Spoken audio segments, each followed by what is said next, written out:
الحمدللہ رب العالمین والصلاة والسلام علی سید الانبیاء والمرسلین وسیدنا ونبینا ومولانا ومولانا الثقلین جد الحسن والحسین ابی القاسم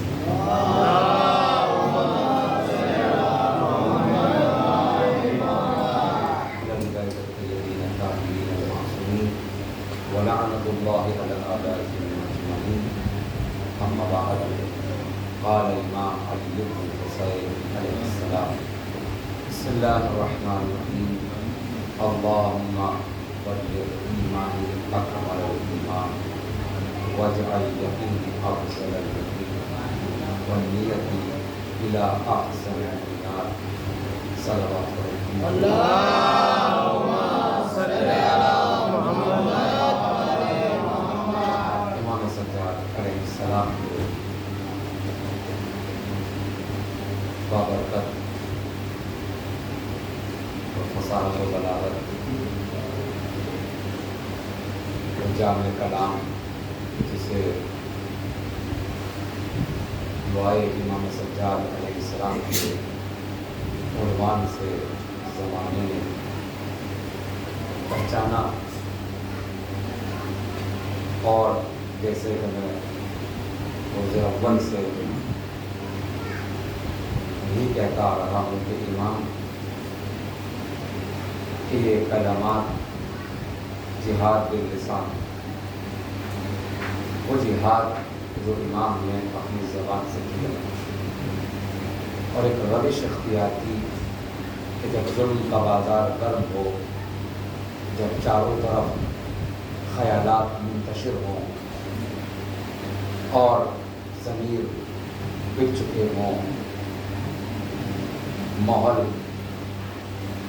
جاہلیت کا ہو، اس دور میں امام نے مصلح کو بچھا کر اور بارگاہ خداوندی میں دعا کر کر بتایا یہ ظلم اور ظالم کے خلاف سب سے بڑا ہتھیار ہے، اور وہ ہے بارگاہ خداوندی میں دعا کرنا۔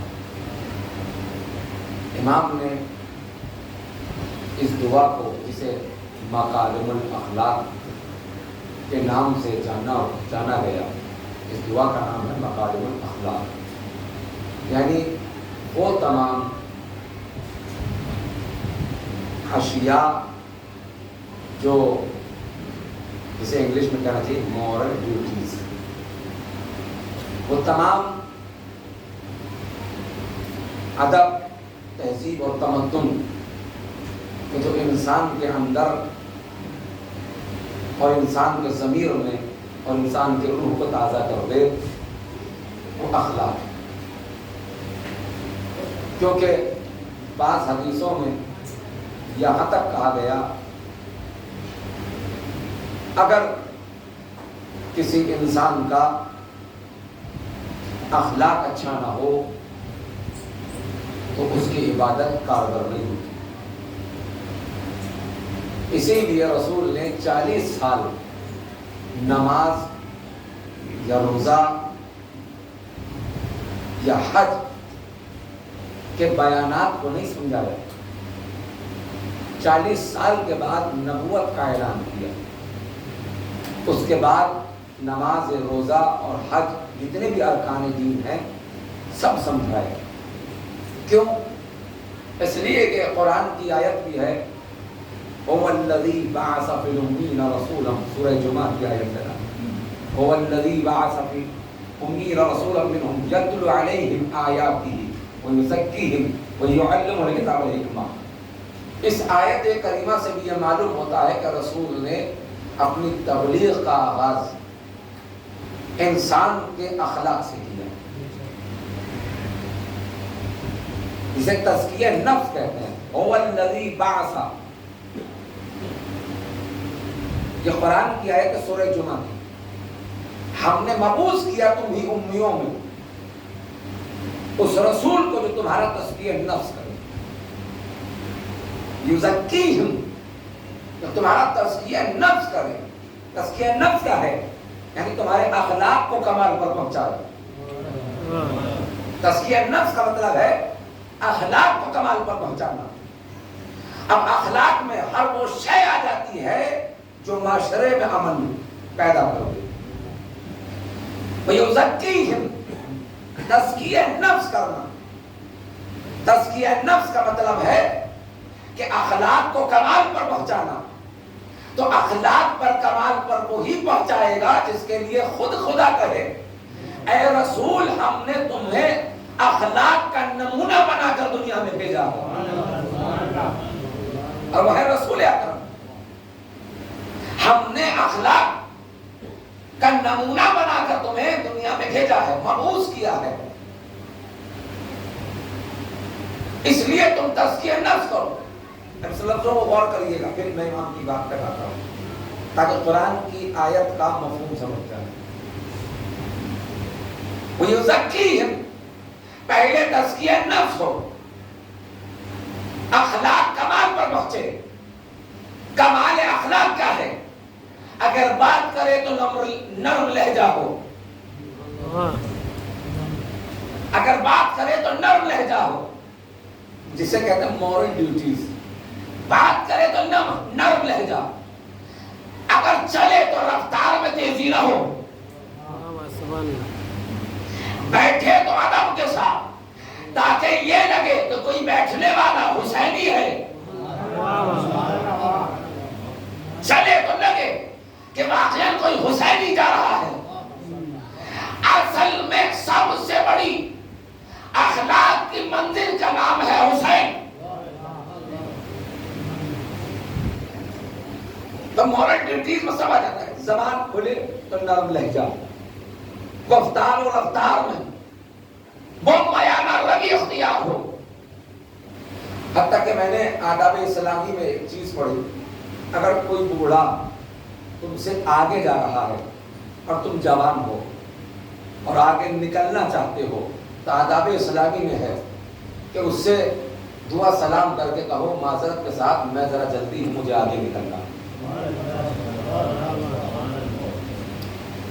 تاکہ بوڑھے کو یہ احساس نہ ہو کہ میں کمزور ہوں اور جوان کو یہ احساس نہ آئے کہ میں کم نہیں کرتا. یعنی دونوں کو میانہ روی اختیار کر کے بتایا. جس معاشرے میں عدل ہو اسی معاشرے میں انصاف ملتا ہے، چاہے دنیا کے اعتبار سے عدل ہو یا مزاج کے اعتبار سے عدل ہو. یعنی امام بتانا یہ چاہتے ہیں اگر تمہارے مزاج میں عدل آ گیا تو تمہارے گھروں میں عدل ہوگا، تمہارے معاشرے میں عدل پیدا ہو جائے گا. کیوں ظلم کہتے کسے؟ پہلے تو یہ سمجھا جاتا ہے ظلم کہاں کسے جاتا ہے. ظلم تلوار چلانے کو ظلم نہیں کہتے. سب سے بڑا ظلم دعائے قمیل میں پڑھیے گا تو امام علی علیہ السلام نے جملہ کہا ظلمت نفسی. دعائے قمیل کا جملہ ہے ظلمت نفسی، میں نے اپنے نفس پر ظلم کیا، اپنی جان اور روح پر ظلم کیا. اس کی تشریح جب میں نے تلاش کی تو ظلمت نفسی کا مطلب ہے جو گناہ کر کر اور خدا سے غفلت برتے وہ سب سے بڑا ظالم ہے. اب ایک جملہ کہیں شاید جوان سمجھ جائیں، جسے اپنا معلوم نہ ہو، جسے اپنا معلوم نہ ہو وہ دوسرے کو کیا پہچانے. اس کے لیے علامہ اقبال نے ایک جملہ کہا، پوری نظم ہے خودی، ان کی نظم کا نام ہے خودی. خودی سے مراد کیا ہے؟ خود انسان.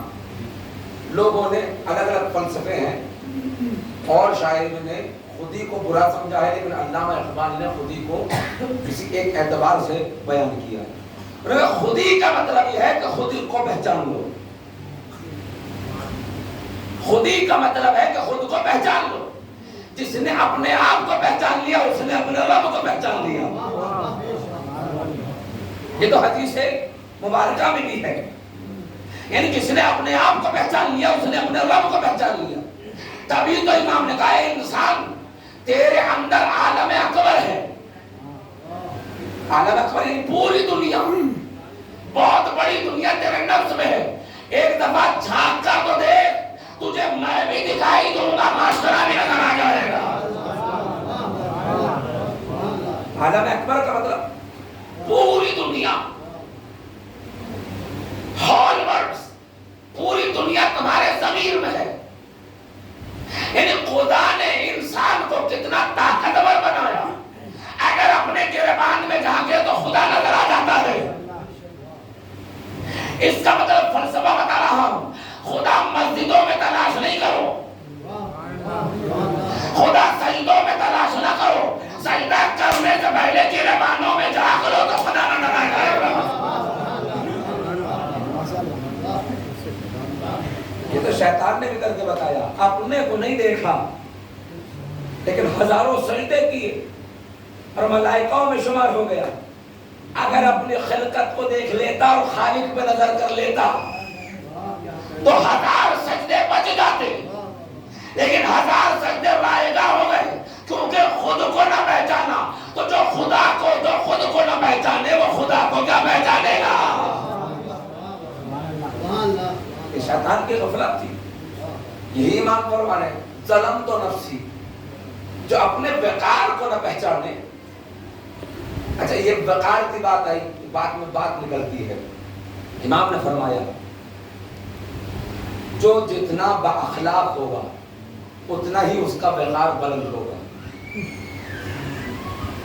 جو جتنا با اخلاق ہوگا اس کا وقار اتنا ہی بلند ہوگا، اور جتنا وقار بلند ہوگا اتنا ہی وہ خدا کی معرفت میں ڈوبتا چلا جائے گا۔ اب آیا تو قرآن کیا کہہ رہا ہے؟ یزکیہم، تزکیہ نفس کرو۔ یہ تزکیہ نفس ہے کہ اخلاق کمال پر ہو۔ اب خدا کیا کہہ رہا ہے؟ اس آیت کو تھوڑا سا ڈیفائن کر تو اس کے بعد اپنے مقصد کی طرف آگے۔ وَيُزَكِّيهِمْ، تزکیہ نفس ہو یعنی اخلاق سنور جائے۔ وَيُعَلِّمُهُمُ الْكِتَابَ وَالْحِکْمَةَ، اس کے بعد کتاب کی تعلیم دو اور اس کے بعد حکمت دو۔ یعنی جب اخلاق سمجھ جائے تو قرآن بھی سمجھ میں آتا ہے اور اسلام بھی سمجھ میں آتا ہے۔ یعنی اس کا مطلب یہ ہے تعلیم حاصل کرنے سے پہلے اخلاق سنوار لو، کیونکہ تعلیم کے زیور کو، تعلیم کے ظرف کو اخلاق کہتے ہیں۔ اگر اخلاق ہی نہ ہو تو علم کو رکھو گے کہاں؟ مثال نوجوانوں، یہ پانی ہے، گلاس میں ہے، اگر گلاس نہ ہو تو پانی رکھو گے کہاں؟ اگر یہ پانی اور اس کی ضرورت ہے گلاس، اگر گلاس نہ ہو تو یہ پانی کس چیز میں رکھو گے؟ یہ بوتل نہ ہو جو ظرف ہے، جو اس کے اندر ہے وہ مظروف ہے، تو اگر یہ بوتل، یہ گلاس نہ ہو تو پانی رکھو گے کہاں؟ تو پانی سے پہلے اس ظرف کی ضرورت ہے، چاہے بوتل ہو یا گلاس، پانی رک نہیں سکتا۔ اسی وجہ سے علم بھی بہنے والی شے ہے، اسے روکنے کے لیے اخلاق جیسا ظرف چاہیے۔ جیسے پانی کو روکنے کے لیے ایک ظرف چاہیے، پانی بہنے والی چیز ہے، اسی لیے جو زیادہ علم والا ہو جاتا ہے اسے لقب دیا جاتا ہے بحر العلوم، یعنی بہنے والا سمندر۔ علم رکتا نہیں ہے، بہنے والی شے ہے، سیال شے ہے۔ پانی بھی رکتا نہیں ہے لیکن اسے روکنے کے لیے ظرف چاہیے۔ اب یہ اپنے اپنے قسمت کی بات ہے، جتنا بڑا ظرف اتنا پانی آئے گا، لیکن آج جتنا منہ رکھتا ہوگا، جتنا اس کا بدن موجود ہوگا اتنا ہی پانی آئے گا۔ اب یاد رکھنا، جیسے جیسے اخلاق بڑھتا چلا جائے گا، علم بہتا سمندر ہے اور ختم ہوتے جاؤ گے۔ یعنی جیسے پانی کے لیے بڑا ظرف کی ضرورت ہے، ایسے علم حاصل کرنے کے لیے باکمال اخلاق کی ضرورت ہے۔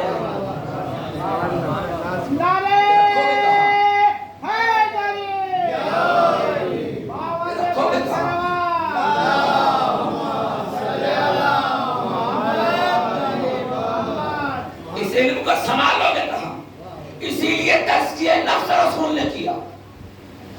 کے بعد کتاب کی تعلیم دی جو قرآن تھا، جو آئین اسلام تھا. کیوں؟ اگر تزکیہ نفس نہ ہوتا تو کتاب کی تعلیم نہ دی جاتی، کیونکہ ضرب بھی تو جو میلہ ہے اسے صاف کرنا ہے، تبھی تو علم نور آئے گا. اور رسول نے اپنے اخلاق سے عرب کے بدوؤں میں تزکیہ نفس کر کے بتایا جو ضرب جس کا میلہ ہے وہی کتاب کی تعلیم نہیں لیتا. جس کا ضرب اعلیٰ ہے اگر بوزر ہو تو ابوذر بن جائے گا، مقداد بن جائے گا. فارس کا رہنے والا ہو تو سلمان بن جائے گا. یہ کر کے بتایا. ہمارے پاس ایسے بھی اصحاب ہیں جنہوں نے تزکیہ نفس کر کے کتاب و حکمت کی تعلیم لے کر ابوذر، سلمان و قمبر جیسے اصحاب چلے گئے، لیکن تزکیہ نفس کیا. بس جو ایک لفظ اور اس آیت کا اور اپنی بات پر آ گیا. تو اخلاق اگر ہے تو علم کا نور آئے گا. اور میں نے پھر کہا جتنا بڑا ظرف ہوگا اتنا ہی پانی آئے گا. یہ گلاس کی کیپیسٹی جتنی ہوگی اتنا ہی پانی یہ لینے کا جذبہ قوت رکھتا ہے. تو علم ہر کسی کو نصیب نہیں ہوتا، اسی کو نصیب ہوتا ہے جو اخلاق کے زیور سے اپنے ضمیر کو سنبھالے.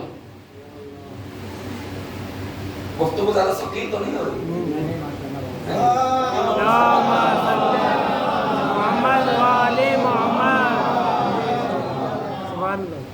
عزیزو یاد رکھیے گا. اب ایک نمونہ پیش کرتا ہوں کہ اخلاق کیسا ہونا چاہیے.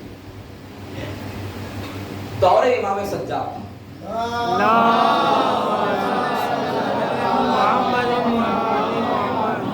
دور امام سجاد تھا. امام آٹے کی بوریاں لے کر، گیہوں کی آٹے کی، اپنی پیٹھ پہ لاتے ہوئے جا رہے تھے. محمد شہاب زہری، جس کا میں بار بار تذکرہ کر رہا تھا، جو عالم بن چکا تھا بنی امیہ کا، جو ضمیر فروش ہو چکا تھا، یہ پہلے امام کا شاگرد تھا. جب امام کو اس نے بوجھ ڈھوتے ہوئے دیکھا کہ امام اپنے کاندھے پر بوریاں لے جا رہے ہیں، یہ قریب آیا اور آ کر کہتا ہے کہ مولا یہ کاندھے پہ جو آپ بوریاں لے جا رہے ہیں یہ آپ مجھے دے دیے، میں چھوڑ کر آتا ہوں. امام نے کہا نہیں، میں اپنا کام خود کروں گا. اور اس لیے جذبات ہے اخلاق کیسا ہو، میں اپنا کام خود کروں گا. اور یہ میں یہاں سے سفر طے کر رہا ہوں اور یہ میرے سفر کا سامان ہے. اس نے سوچا شاید کہ امام مدینہ چھوڑ کر کسی اور شہر کو بسانا چاہتے ہیں، اس لیے کھانے پینے کا سامان لے کر جا رہے ہیں. اس نے پھر کہا کہ مولا اگر آپ سامان لے جا رہے ہیں، سفر طے کر رہے ہیں اور سفر کے لیے آمادہ ہیں تو میں آپ کی مدد کرا دیتا ہوں. یہ سامان، یہ بوری مجھے دیجیے گا، میں پہنچا دیتا ہوں. امام نے کہا نہیں، سفر بھی میرا ہے تو کام بھی میں کروں گا. اور اس دنیا کا امام تک کہہ رہے ہیں. اب جیسے ہی اگر مولا اگر مجھ سے نہیں اٹھوانا چاہتے تو میں اپنے غلاموں کو بلاتا ہوں اور غلاموں کو بلا کر کہتا ہوں کہ آپ کی مدد کریں. امام نے کہا کسی کو بلانے کی ضرورت نہیں ہے، یہ سفر بھی میرا ہے، یہ کام بھی میرا ہے تو عمل بھی میرا ہوگا. اب جب اس نے ضد کری تو امام نے کہا کہ میں نے تم سے منع کر دیا، تم چلے گا. وہ خیر چلا گیا. جب چلا گیا تو اگلے دن صبح کو اس نے پھر امام کو بازار مدینہ میں دیکھا. کہ مولا آپ تو کل رات جا رہے تھے اور سارا سامان کھانے پینے کا لے جاتے، میں تو سمجھا مدینہ چھوڑ کر جا رہے ہیں، آپ تو یہیں پر ہیں. امام نے کہا میں کہاں جا رہا تھا، میں کوئی جگہ منتقل نہیں کر رہا تھا. کہا کہ مولا آپ تو کہہ رہے تھے کہ میں یہ سامان سفر کے لیے لے جا رہا ہوں. امام نے کہا تو کس سفر کی بات کر رہا ہے، تو کس سفر کی بات کر رہا ہے؟ یہ سفر دنیا نہیں ہے، سفر آخرت ہے. نہیں سمجھے ابھی جوان؟ یہ سفر آخرت ہے. میں جو بوریاں لے جا رہا تھا یہ غریبوں کو کھلانے کے لیے تھا. میں جب یہاں نیک عمل کروں گا میرا سفر وہاں تیار ہو جائے گا. میں وہاں کی تیاری کر رہا ہوں اور وہاں کی تیاری میں کسی کی مدد نہیں چاہتا. یعنی امام کی سیرت نے بتایا دین کے کام کرنے میں یا دین کو حاصل کرنے میں کسی کی مدد نہ لینا کیونکہ یہ سفر تمہارا ہے کسی اور کا نہیں ہے. یہ سفر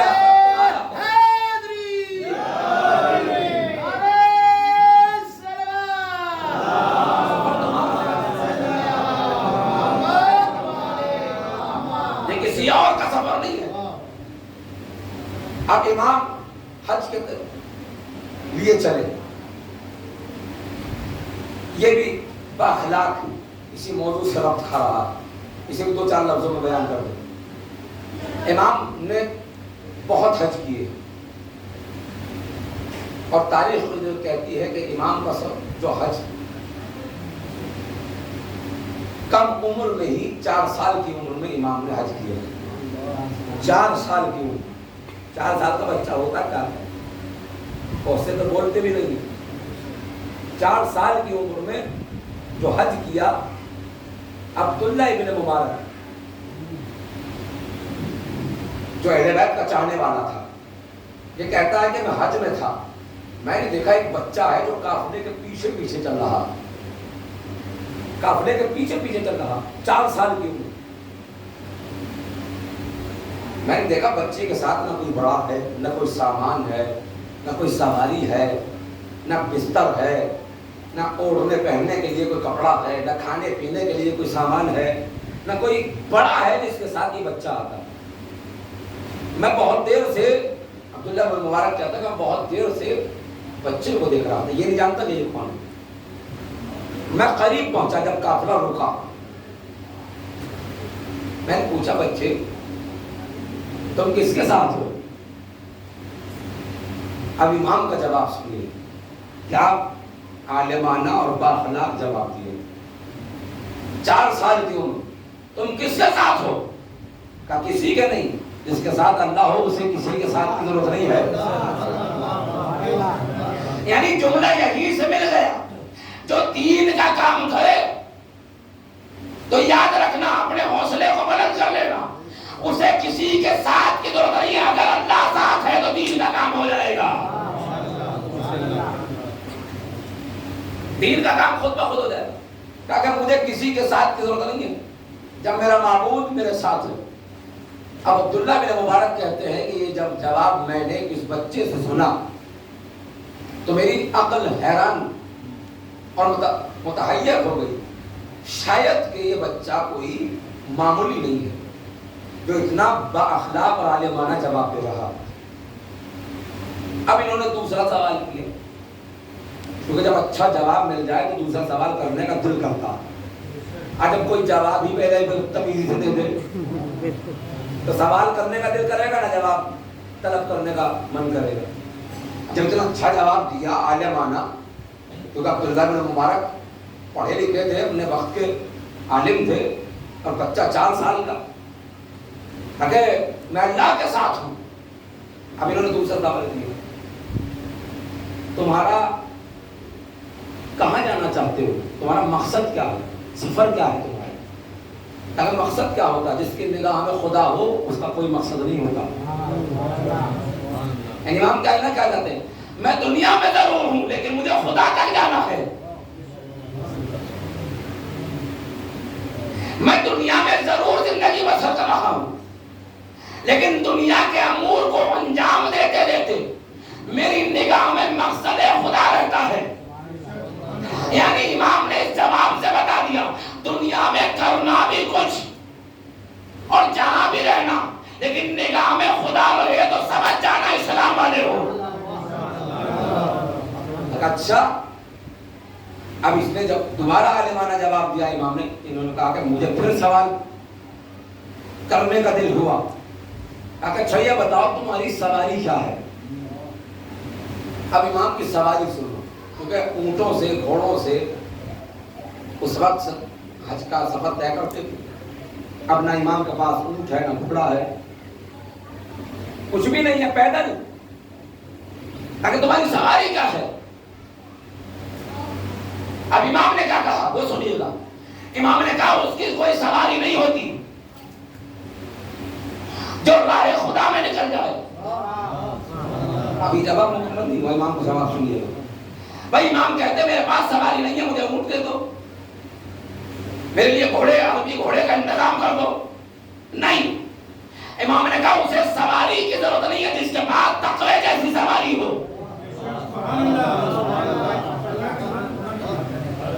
جس کے پاس زہد جیسی سواری ہو, اسے سواری کی ضرورت نہیں ہے, کیونکہ تقوی سے بہترین سواری نہ کبھی ملی ہے نہ کبھی ملے گی. پھر امام نے فرمایا جس کے پاس ایمان کی سواری ہو اسے کسی سواری کی ضرورت نہیں ہے. واقعی یہ وہی کہہ سکتا ہے جو امیر المومنین کا پوتا ہو. ابھی جملہ نہیں پہنچا. ایمان کو اپنی سواری وہی بنا سکتا ہے جو کل ایمان کا بیٹا بن جائے. اچھا, میری سواری تقویٰ ہے, میری سواری زہد ہے, میری سواری ایمان ہے, اور یہ دونوں پیر ہیں جو خدا نے مجھے عطا کیے ہیں. میں جا رہا ہوں.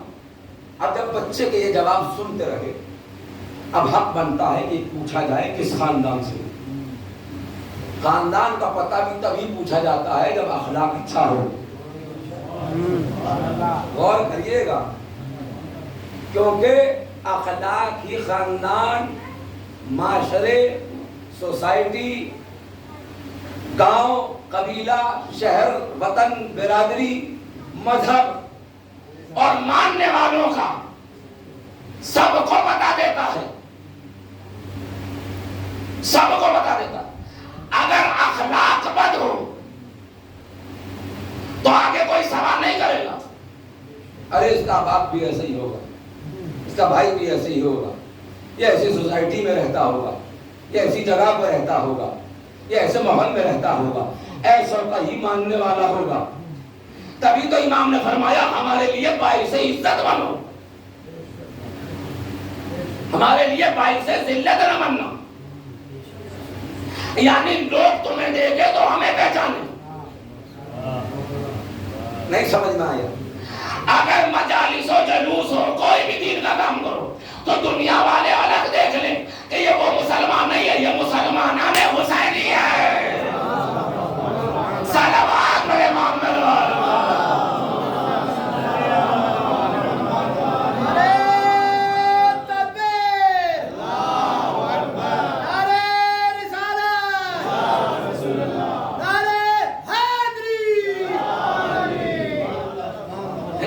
لگے کہ معاشرہ حسینی ہے, معاشرہ پنجتنی ہے,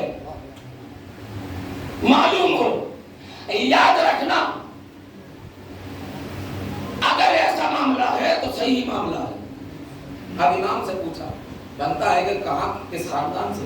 یہ بہترین جواب دیے, کیونکہ زبان بھی قوم و قبیلے کا پتہ دیتی ہے, زبان بھی نسل و گروپ کا پتہ دیتی ہے. مثلا ہمارے مظفر نگر میں زبان کھڑی بولی ہے, تشدید لگا دیتے ہیں ہر چیز پہ. روٹی ہوگی تو روٹی کہیں گے, باقی زبان ہے.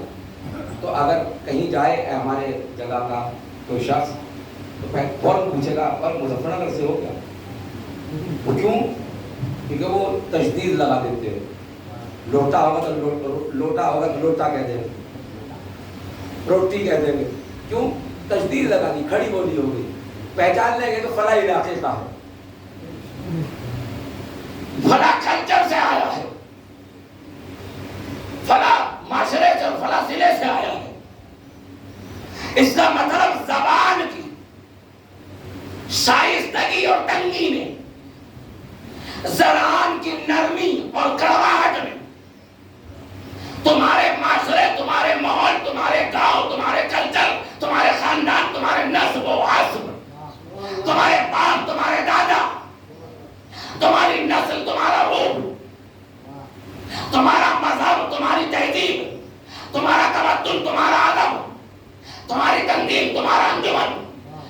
کا پتہ ایک زبان نے دے دیا. اخلاق کا پہلا نمونہ ہے زبان. کیوں؟ حدیث مبارکہ ہے کہ زبان روز باہر نکلتی ہے. امام کی حدیث ہے، تشریح نہیں کروں گا، اس کو بس 2 لفظوں میں بتا کے چلا جاؤں. زبان نکلتی ہے باہر اور پوچھتی ہے آنکھ سے، کان سے، ہاتھ سے، پیروں سے، تم خیریت سے ہو؟ چھٹے امام کی حدیث ہے. تم خیریت سے ہو؟ زبان پوچھتی ہے روز نکل کر. تم خیریت سے ہو؟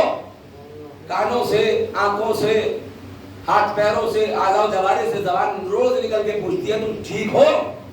تو اعضاء و جوارے کہتے ہیں اگر تو امن دے تو خیریت سے رہیں گے.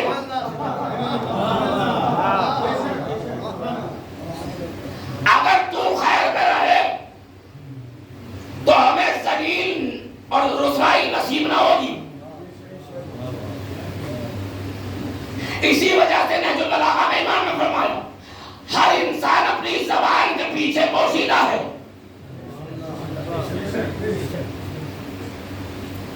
ہر انسان اپنی زبان کے پیچھے پوشیدہ ہے. کچھ وہ ہیں جو زبان کو آگے رکھتے ہیں عقل کو پیچھے. نہج البلاغہ پڑھیے گا جا کر کلمات انکسار میں. کچھ وہ ہیں جو زبان کو آگے رکھتے ہیں عقل کو پیچھے. یہ وہ لوگ ہیں جو زبان کے غلام ہیں. کچھ وہ ہیں جو عقل کو آگے رکھتے ہیں زبان کو پیچھے. یہ وہ ہیں جو عقل کے غلام ہیں. امام نے فرمایا ان دونوں میں نقصان میں وہ ہے جو زبان کا غلام بن جائے. بھائی حق بولنے میں بھی جرأت نہ ہو. حق بھی ہر جگہ نہیں بولا جاتا. جہاں فساد برپا ہو وہاں حق کو چھپانا واجب ہے. حدیثیں ہیں اس پر کہ وہ سچ بھی جہاں فساد کی جڑ بن جائیں وہ سچ بھی بیان نہ ہو. حدیثیں ہیں امام کی. زبان سے پوچھتی ہے خیریت سے ہو کہ نہیں. تم اگر خیر میں رہتی تو ہمیں رسوائی کا منہ نہ دیکھنا پڑتا. روزانہ نکل کر پوچھتی ہے زبان. اب یہ ہمیں محسوس نہ ہوگا، ہوتا تو ہے لیکن جاننا نہیں چاہتے. اب جب اتنے اچھے بہترین جواب دیے اب عبداللہ بن مبارک کہتے ہیں مجھے پوچھنے کا حق بنا. میرا دل بڑا خوش ہوا کہ اتنے بہترین جواب، ہر سوال کا جواب اتنا بہترین دیا. تب پوچھا تو جائے کس خاندان سے ہو. اب یاد رکھیے گا زبان بڑی مہذب ہونی چاہیے. کہ اب پوچھو تو کس خاندان سے؟ کہ بیٹے کس خاندان سے ہو؟ کہ میں بنی ہاشم سے ہوں. اچھا. اب ان کے کان کھڑے ہو گئے کہ توقع تو یہی تھی کہ جو ہاشمی ہو جواب وہی اچھے دے گا.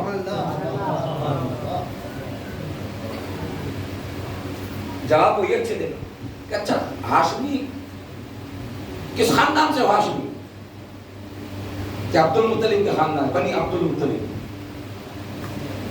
اس کی اور عقل حیران ہو گئی. اچھا کس کے بیٹے ہو؟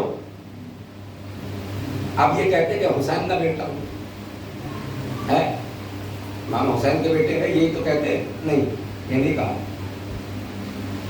امام تک کا جواب ہے. اور اس سے تجزیہ کیجیے کہ ہماری زبان ہماری نسلوں کا پتہ دیتی ہے. اپنے بابا کا نام نہیں بتایا کہ میں حسین کا بیٹا ہوں. پہلے کا بنی ہاشم سے ہوں. ان کا اور بتاؤ کس کی نسل سے ہوں؟ کہ عبد المطلب کی نسل سے ہوں. اپنے دادا پر دادا کا جواب دیا. پھر کہا اور بتاؤ کس کی نسل سے ہوں؟ کہا میں علوی ہوں، فاطمی ہوں. بھائی آپ بھی تو وہی ہو نا. میں علوی ہوں، فاطمی ہوں. یعنی امام نے علوی اور فاطمی کہہ کر بتایا. جو علوی اور فاطمی حسب اور نسب رکھتا ہوگا اس کا کردار بھی اعلیٰ ہوگا، اس کی زبان بھی اعلیٰ ہوگی. کا کردار بھی کمال پر ہوگا، اس کی زبان بھی اعلیٰ ہوگی۔ اب امام کا ایک لفظ سنیے گا یہیں سے۔ اب یہ امام نے آگے اشعار بھی کہے ہیں بہت سارے عربی، وہ پڑھنے کا وقت نہیں ہے کیونکہ ہر جگہ نہیں پڑھے جاتے ہو، کیونکہ ہر جگہ اپنے لفظوں کا خون نہیں دیا جاتا ہے۔ صلوات پڑھے محمد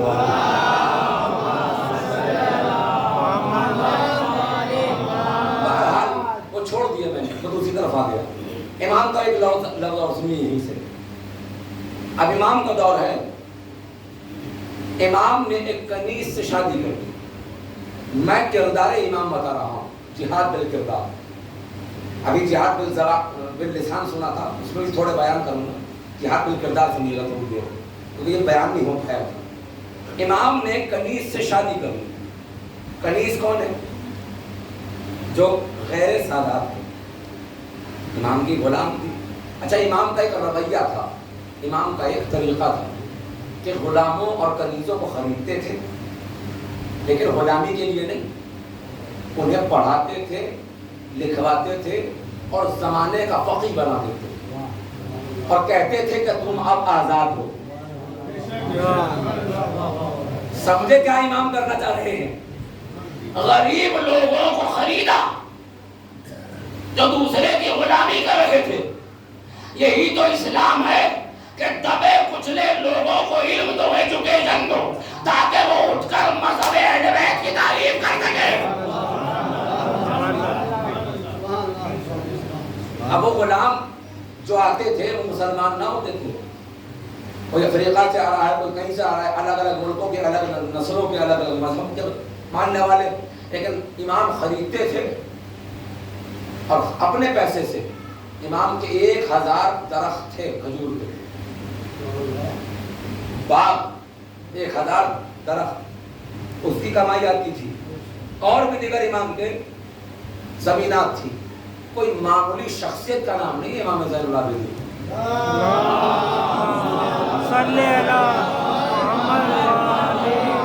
اور 1000 درخت کے نیچے امام ہر درخت کے نیچے 2 رکعت نمازیں پڑھتے تھے،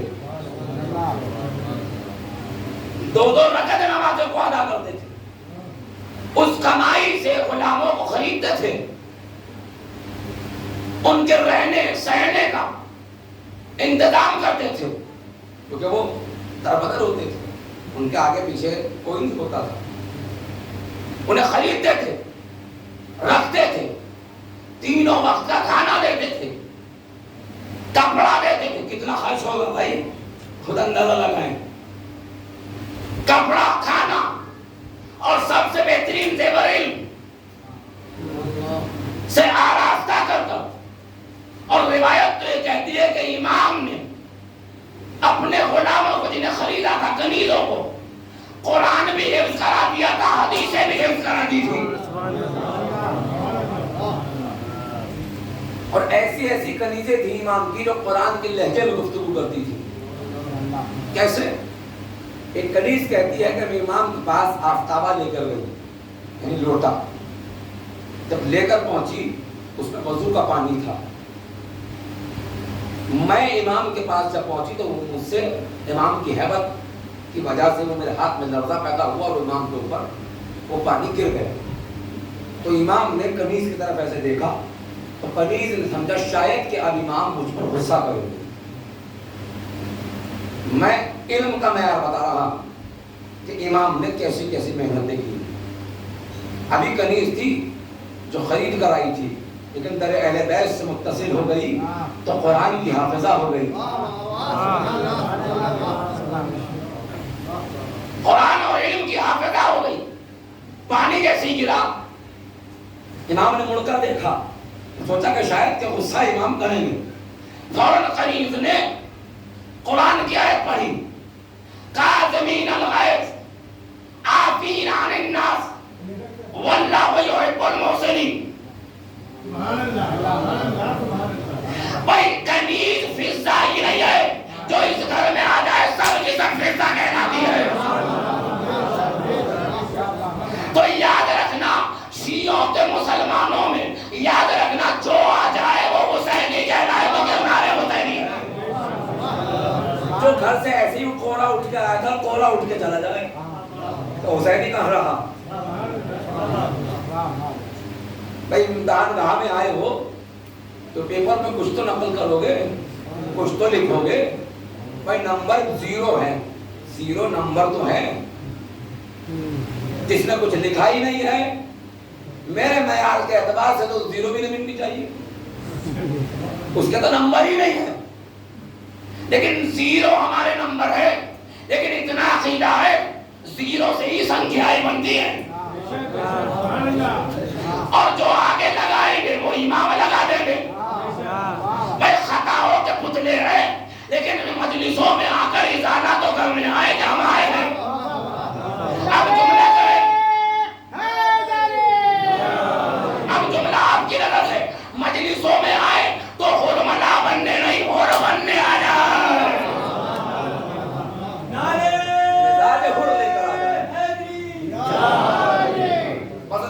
ختم کر رہا ہوں. اب جیسی اس خلیل نے دیکھا کہ امام کو غصہ نہ آ جائے تو قرآن کی آیت پڑھ دی، کاظمین الغیظ عافین علی الناس واللہ یحب المحسنین.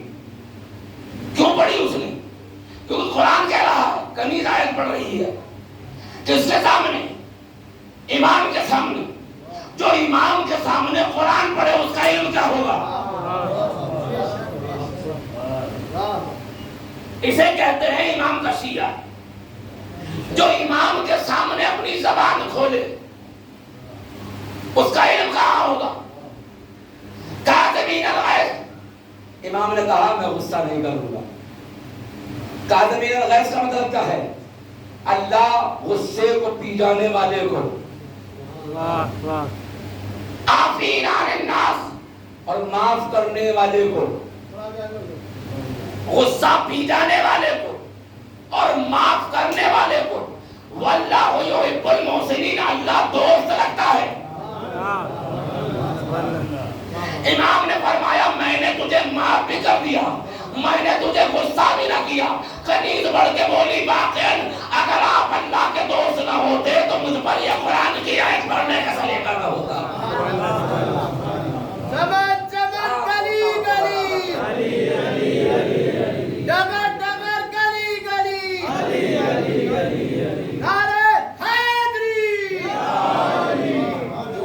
اللہ کا دوست امام زین العبا کو بے وجہ نہیں کہہ دیا، کیونکہ امام حسین نے لقب دیا ہے امام زین العبا کو. کیا لقب دیا ہے امام زین العبا؟ اے میرے بیٹے زین العبا تم ثانی خلیل اللہ ہو. جناب ابراہیم کا لقب ہے نا خلیل اللہ. اے میرے بیٹے زین العبا تم ثانی خلیل اللہ ہو. کیوں کہا؟ جو اللہ چاہتا ہے وہی تم چاہتے ہو. تو اللہ کے دوست بننے کا مطلب یہ ہے جس میں خدا راضی ہو وہ کرو تو اللہ کے دوست کہنا ہوگے. صلوات پڑھے محمد والے.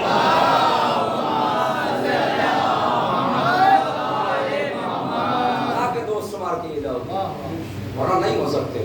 بس ابھی تو میں آ گیا اپنی منزل پر، ختم ہوا، میں بیان کر دیا، میں نے وہ چیزیں بہت چھوڑ دی ہیں. اب امام کا جہادی پہلو جو کردار سے ثابت ہوا وہ مختصر سی روشنی ڈالی، لیکن ایک زبانی پہلو سن لیجئے گا امام کا اور ختم. امام نے بات شروع ہوئی تھی مکارم الاخلاق سے. جس دعا کو میں نے یہاں پڑھا اسے مکارم الاخلاق کہتے ہیں. 2-4 باتیں 8 سے 7 منٹ اور ختم. اس دعا کو جس کو میں نے پڑھا اس میں ایک لفظ میں مسلسل پڑھتے آ رہا ہوں، ایمان کو کمال پہ پہنچا دے پروردگار، یقین میں افضل ترین یقین قرار دے، میری نیت کو حسن نیت میں تبدیل کر دے، اور میرے عمل کو قبول کر دے. یہ 4 لفظ امام نے فرمایا. پھر محمد والے محمد پہ درود بھیجا اور ایک جملہ کہا.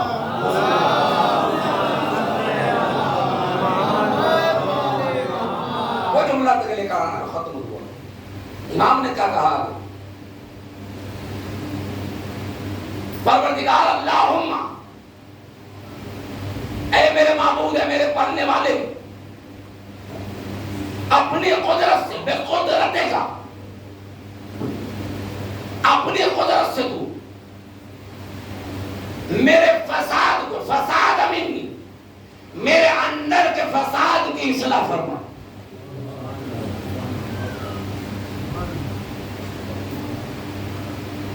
پروردگار تیری قدرت سے میرے اندر کا فساد اصلاح پا سکتا ہے۔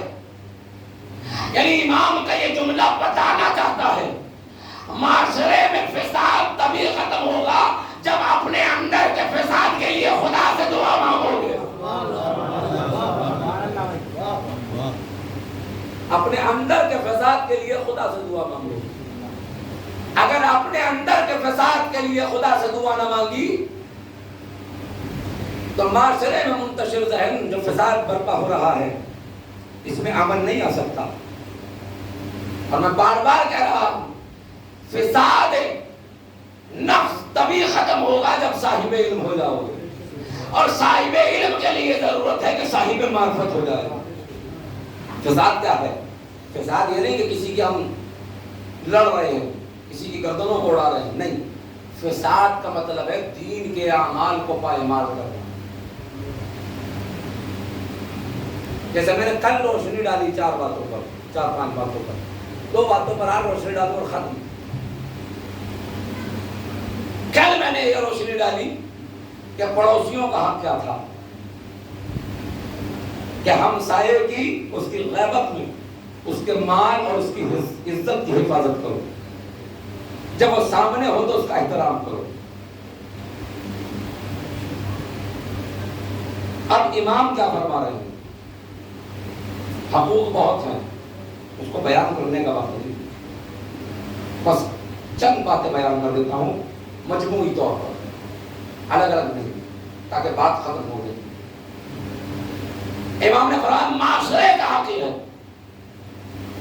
حق المعاشرہ، تمہارے اوپر یا معاشرے کے اوپر کوئی بھی ایک ہو۔ پہلے تو یہ سمجھے لائق معاشرہ کیسے کہتے ہیں، ایک لفظ بتا دیں۔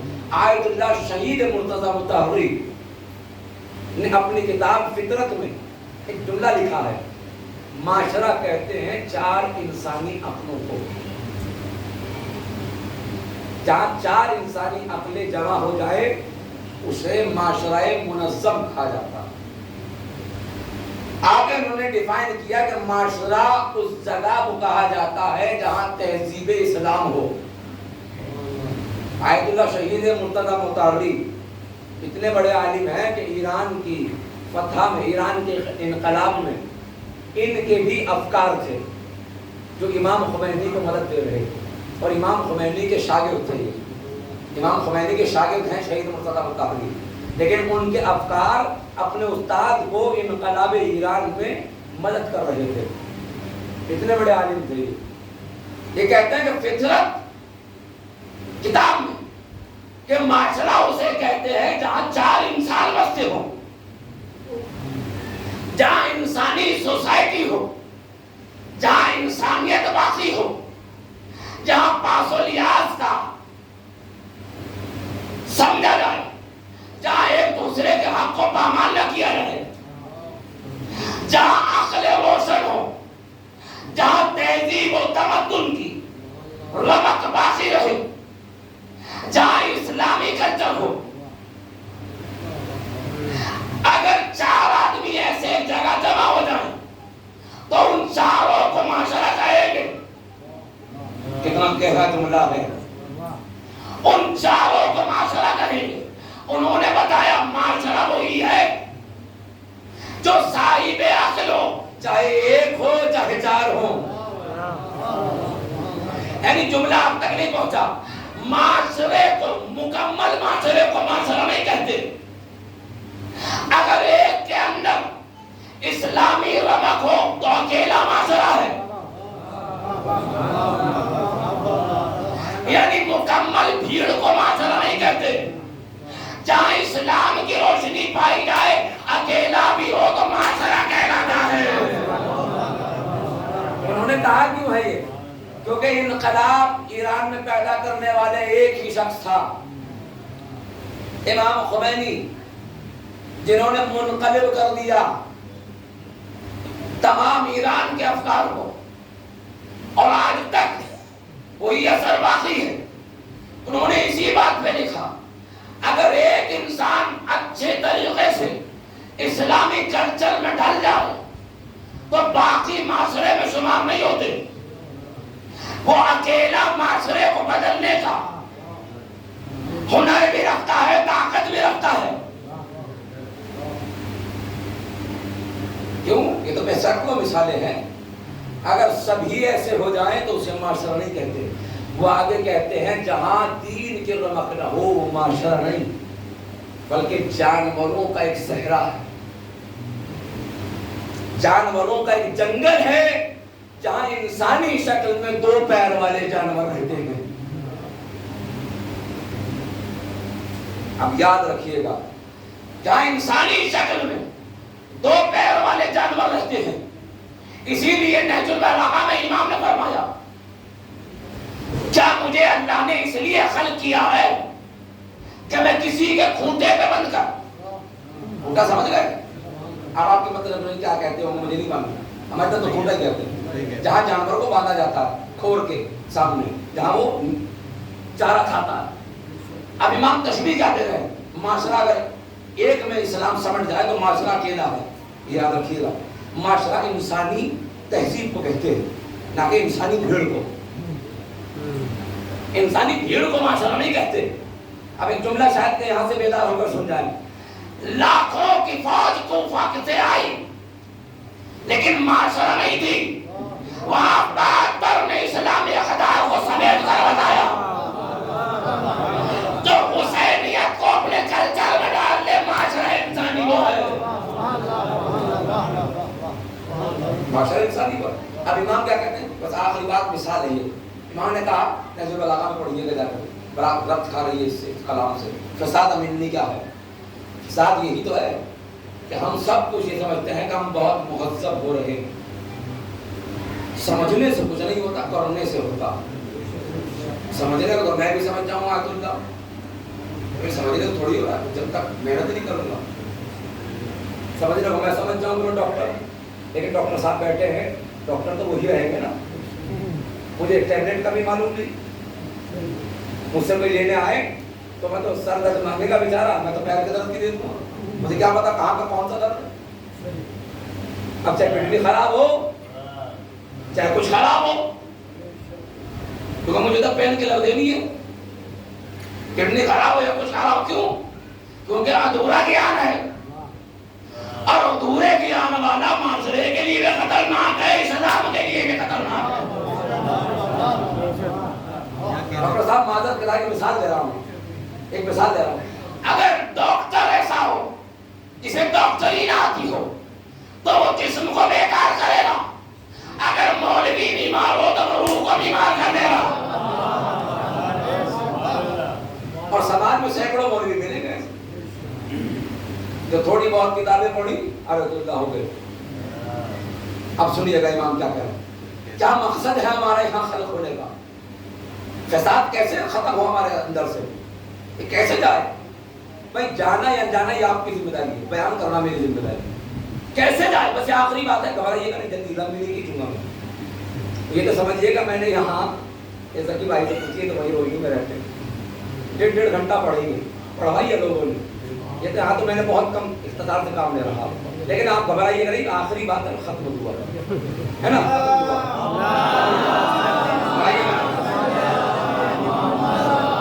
2-4 باتیں اور ختم ہوا.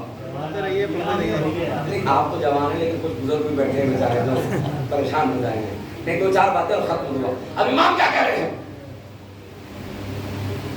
دیکھو کچھ انسان ایسے ہیں جو اس جانور کی مانند ہیں جنہیں کھونٹے پہ باندھ دیا جائے. بھائی آپ نے گاؤں میں دیکھا ہوگا کہ بھینسوں کو گائے کو کھونٹوں پہ باندھ دیا جاتا ہے, اس کے آگے کھور بنی ہوتی ہے, اس میں چارہ پڑا رہتا ہے. اگر اس کے آگے چارہ گر جائے وہ اب منہ اٹھا کر نہیں دیکھتی, کھاتی رہتی ہے, چاہے بکری ہو گائے ہو بھینس ہو, کیونکہ کھونٹے سے بندی ہے, اسے چارے سے مطلب ہے. امام نے کتنی اچھی تشبیہ دی ہے, جسے اپنے سے مطلب ہو, دین سے کوئی مطلب نہ ہو. وہ ایسی غفلت میں ہے جیسا ایک جانور کسی کی غلامی میں آ کر کھوٹے میں بند کر صرف چارے سے محبت کرتا ہے، تین سے محبت نہیں کرتا. اسے صرف کھانے سے مطلب ہے. اگر کوئی برائی سماج میں آتی ہے تو کیا کرے؟ کرنے دو یار، ہمیں کو تمہارا سب مطلب ہے. اگر تم پہلے ہی تیار رہتے تو سماج میں یہ برائی نہ ہوتی. اچھا ایک بات بتائیں، اگر کسی بھائی میں، کسی دوست میں سالوں کی دشمنی ہو تو ہمارا معاشرے کا فرض کیا ہے؟ اس کی صلح صفائی کرنا. ایک بار تو فرض بنتا ہی ہے نا. وہ نہ کریں وہ ان کی ذمہ داری ہے. بہت سے تو اکھڑ میں رہتے ہیں، نہیں کرنی ہے، لیکن آپ نے اپنی ذمہ داری کو پورا کر دیا. اگر آپ بھی کہیں مگر نہ بولے تو ہمیں کیا مطلب؟ بھائی آپ قدم تو اٹھاؤ، ماننا یا نہ ماننا ان کی بات ہے، لیکن آپ نے جو قدم اٹھایا ہے صلہ رحمی کہتے ہیں اسے. اس کے لیے امام نے فرمایا ہر صلہ رحمی پہ اٹھنے والا قدم اللہ 70,000 گناہوں کو معاف کرتا چلا جاتا ہے. قدم تم نے اٹھایا، فیصلہ ہو یا نہ ہو یا الگ کی بات ہے.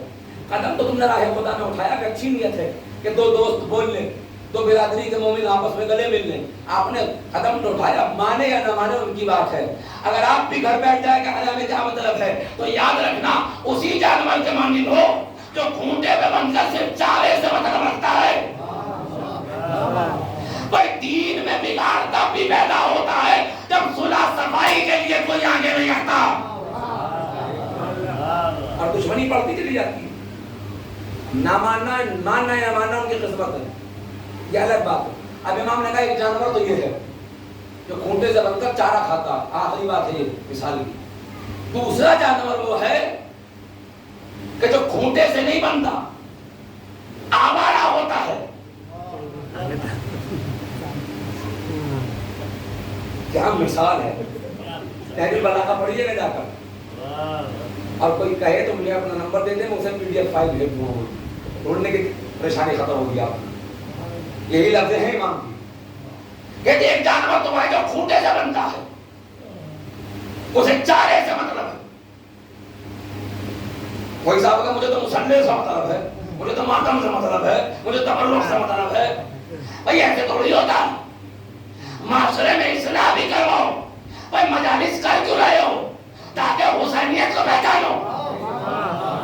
بھائی امام بار قوموں تک حسین نہیں رہتے، اگر گھروں میں ربط کے حسین نہ آئے تو حسین نہیں ہے. تہذیب اسلام کہاں ہے؟ اور اصل تہذیب اسلام ہے حسین اور آل حسین. اگر نہیں ہے تو پھر کیا کر رہے ہو؟ کیوں جمع ہوئے ہو مجلس میں؟ صرف دکھانے کے لیے کہ آج وسیم بھائی کی مجلس ہے تو میرے دوست ہے میں آ جاؤں. اگر یہ نیت ہے تو واقعاً یہ مجالس میں بیٹھنا کارگر نہیں ہے، کیونکہ حسینیت پہچان کا نام نہیں ہے. ہم مجالس میں حسین سے رشتہ توڑنے آئے ہیں، کسی اس سے اس سے مجھ سے نہیں. اب امام کا دوسرا کہہ رہے ہیں کہ دوسرا جانور وہ ہے جو کسی کے کھونٹے سے نہیں بنتا بلکہ آوارہ ہوتا. اور آوارہ جانور کی فطرت یہ ہوتی ہے کبھی اس کا چارہ کھاتا ہے، کبھی اس کا چارہ کھاتا ہے، کبھی یہاں رہتا ہے، کبھی وہاں کھڑا ہوتا ہے. جیسے دیکھتے ہو نا وائرل ہوتی ہے ویڈیو، کبھی اس کے ٹکر مارتا ہے، کبھی اس کے ٹکر مارتا ہے نا. آوارہ مزاجی ہوتا ہے جس کا کوئی مالک نہ ہو. جن کا مالک ہے وہ اپنے چارے میں مشغول ہے. کھل کے نہیں بتا سکتا، بس نہیں ہے. جن کا مالک ہے وہ اپنے چارے میں مشغول ہے، بس مجھے کھانا ہے اور سو جانا ہے. ایک جانور وہ ہے جن کا مالک تو ہے لیکن ماننے کو تیار نہیں ہے. انہیں آوارگی پسند ہے، انہیں راہ براہ رہنا پسند ہے. وہ جس کا کھائے ان کے لیے جائز ہے، جن کو ٹکر مارے ان کے لیے جائز ہے. امام نے کہا دونوں جانور سماج اور دین کے لیے خطرناک ہے، بندہ ہوا بھی اور آوارہ بھی. امام نے فرمایا اگر اس جانوریت سے اوپر اٹھنا ہے تو اسلامی اقدار کو پیدا کرنا پڑے گا. یعنی کھانا کھانے سے پہلے سوچو کسی بھوکے کو بھی ملا ہے یا نہیں. اگر یہ دیا نہیں آپ نے، صرف سوچا ہے جو میں غذا کھاتا ہوں کہیں غریب کو بھی کسی کو ملتا ہے یا نہیں، یہ فکر ہوتی ہے. اگر یہ فکر ہے، امام یہ نہیں کہہ رہے دو تم، ابھی دینے کا سوال تو بہت دور کی بات ہے، اگر لقمہ جو پہلا رکھتے ہو یہ سوچ آتی ہے کہ کسی غریب کو ایسا نوالا ملتا ہے. اگر یہ سوچ آ جائے تو زبان اور پیشانی شکر الہی سے رکے گی نہیں. سبحان اللہ. زبان اور پیشانی ذکر الہی سے رکے گی نہیں. اب آخری جملہ ختم ہوا. یاد رکھنا امام سجاد کو جب بھی کوئی نعمت ملتی تھی زبان پہ شکر اور پیشانی کو سجدے میں رکھ کے بتاتے تھے جو زیادہ شکر کرے اسے ہی زین العابدین کہا جاتا ہے.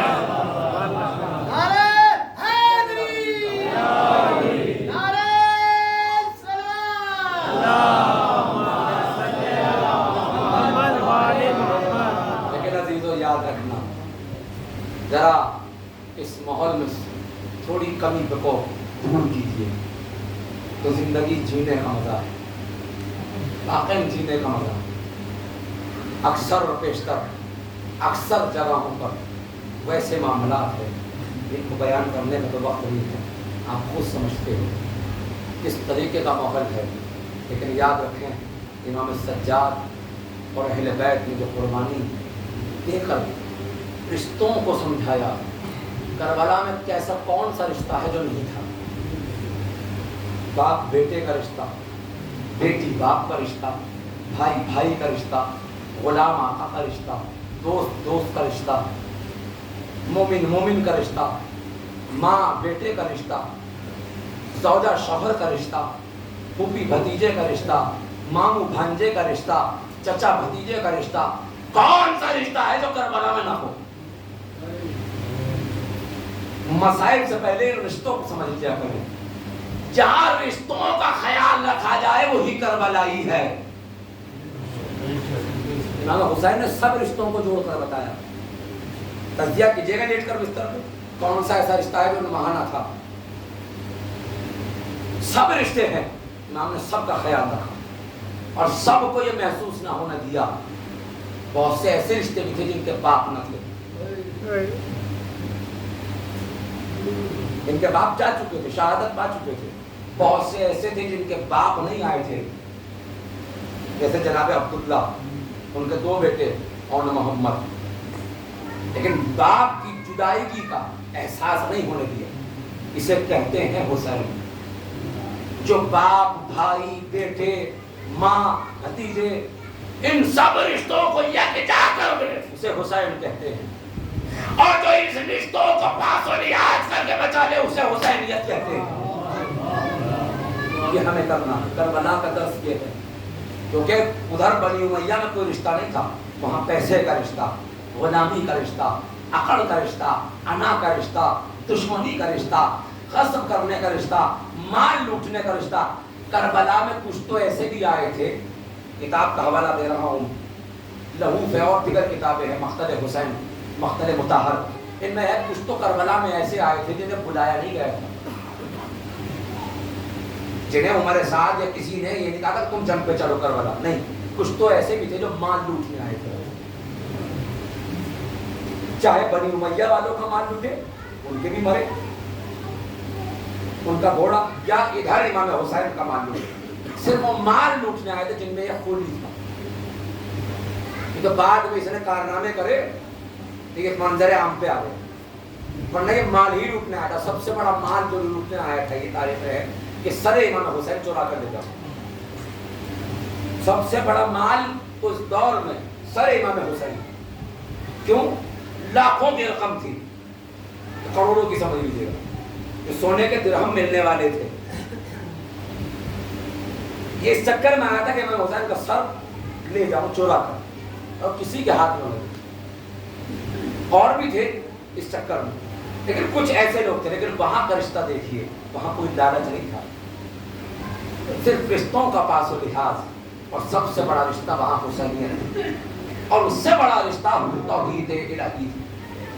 لیکن یاد رکھنا بعد حسین بھی امام سجاد نے ان رشتوں کو باقی رکھا.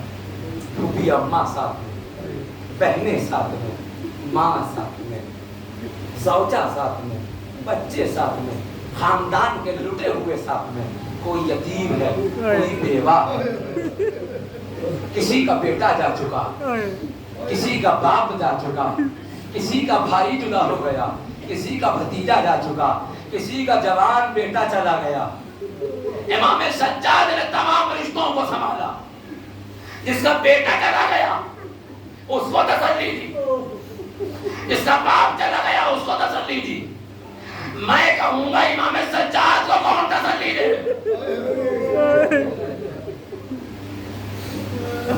سکینہ روتی ہے تو امام سجاد تسلی دیتے ہیں.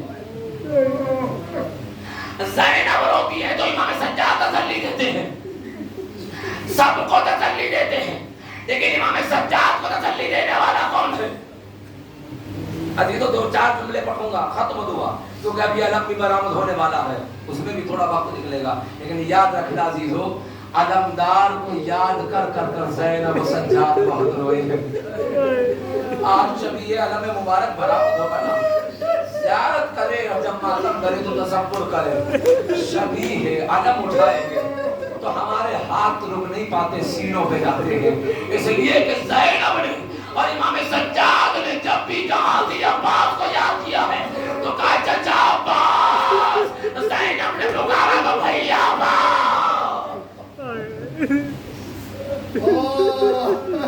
روایت کہتی ہے کہ سب سے زیادہ جو نام کربلا میں لیا گیا ہے وہ جناب عباس کا تھا.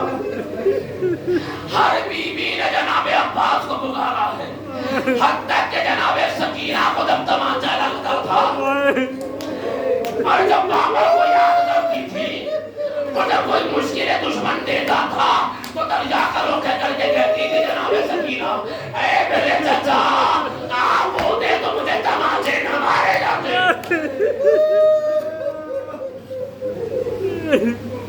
ہاں جی وہ دیکھ تو بڑا سنیا غازی عباس آ گیا. تو جب بنی اسد کے قافلے والوں نے جب لاشوں شہداء کو دفن کرنے کے لیے لاشوں کے قریب آئے تو انہیں پہچان نہیں ہو رہی تھی کہ کس کا نقشہ ہے. انہوں نے غرد و غبار اٹھتا ہوا دیکھا. کیا دیکھا؟ امام سجاد آ رہے ہیں. کہتے کیوں گھبراتی ہو؟ کہا ہمیں نہیں معلوم کس کا کون لاشا ہے. امام نے کہا میں بتاتا ہوں، تم قبر کھودنے لگو. انہوں نے قبر کو کھودا، امام نے لاشوں کو دفنایا. وہ سب نہیں بیان کرنا. جب جناب عباس کے لاشے کا قریب آئے ہیں تو عزیزو سن نہیں پاؤ گے.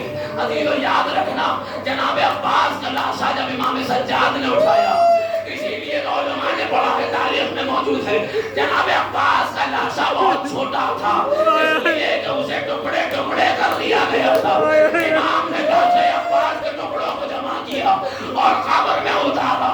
اب بنی اسد کے قافلے والے کہتے ہیں جب جناب عباس کے لاشے کو امام سجاد نے اتارا سب کی قبروں سے جلدی آ گئے.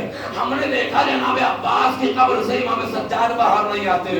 ہم نے سوچا شاید کہ امام نے قبر عباس میں دم توڑ دیا. ہم قریب گئے تو کیا دیکھا؟ سینہ عباس میں امام سجاد سر رکھ کے کہتے ہیں اے چچا تمہارے پاس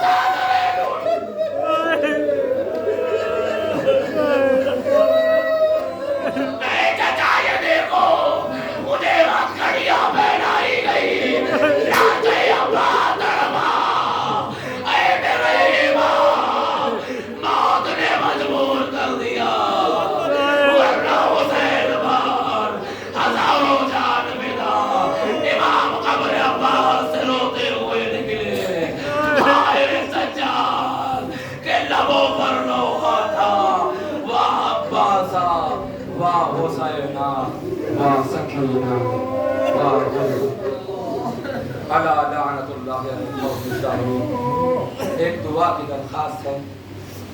پروردگار